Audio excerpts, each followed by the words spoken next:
Assalamualaikum warahmatullahi wabarakatuh. Bismillahirrahmanirrahim. Alhamdulillahirabbil alamin. Wassalatu wassalamu ala asrafil anbiya'i wal mursalin wa ala alihi wa sahbihi ajma'in. Tugasan kedua pada kali ini adalah penerangan tentang satu perjanjian yang berkait rapat dengan sejarah permulaan Rasulullah dalam melaksanakan ibadah umrah, iaitu perjanjian Hudaibiyah. Pada akhir tahun ke-6 Hijrah, Rasulullah telah bermimpi di mana baginda sedang mengerjakan umrah di Mekah. Apabila baginda menceritakan mimpi tersebut kepada para sahabat, mereka menganggapnya satu tanda daripada Allah Subhanahu Wa Taala dan menasihati baginda untuk menunaikan ibadah tersebut.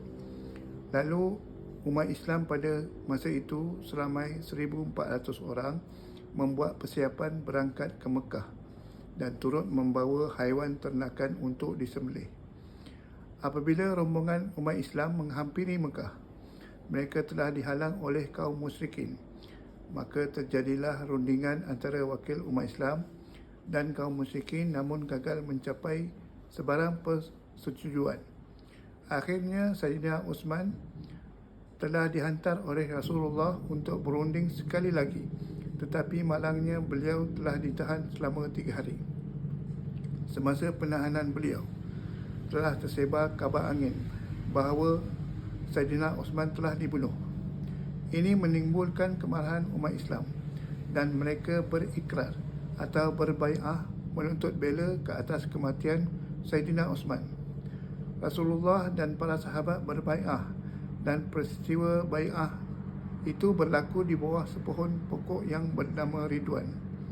Apabila kaum musyrikin mendapat tahu peristiwa tersebut, mereka menjadi ketakutan dan merasa bimbang dengan kekuatan umat Islam, lalu segera membebaskan Sayyidina Uthman. Dan mereka menghantar seorang lagi wakil, iaitu Suhail bin Amru, untuk berunding dengan Rasulullah.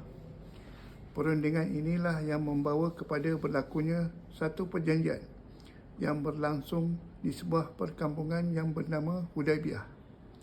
Di antara isi kandungan perjanjian Hudaibiyah adalah: yang pertama, gencatan senjata selama 10 tahun.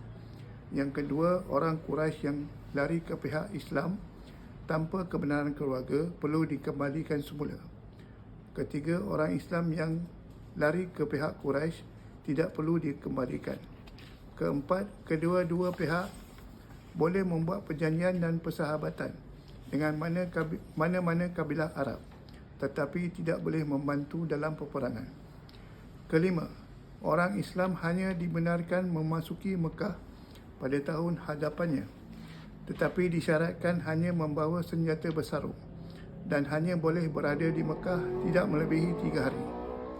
Pada mulanya para sahabat, terutamanya Sayyidina Umar, mempertikaikan syarat-syarat perjanjian itu kerana dilihat merugikan umat Islam.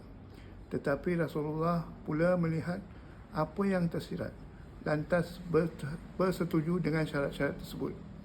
Hikmah dan kesan perjanjian Hudaibiyah antaranya adalah: pertama, orang Islam berpeluang menunaikan ibadah haji pada tahun hadapannya dan seterusnya.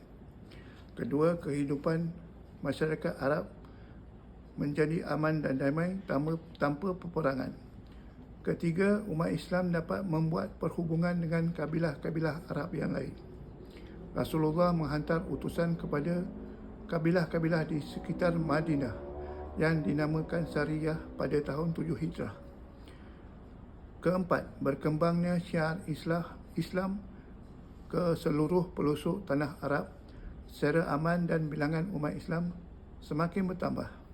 Rasulullah juga menghantar utusan ke negeri-negeri asing untuk menyeru raja-raja mereka memeluk Islam. Kelima, ramai orang-orang kafir Quraisy memeluk Islam secara terang-terangan tanpa risau dihukum. Keenam, membuka jalan kepada pembebasan kota Mekah daripada kaum musyrikin Quraisy yang berlaku beberapa tahun selepas perjanjian Hudaibiyah berlangsung.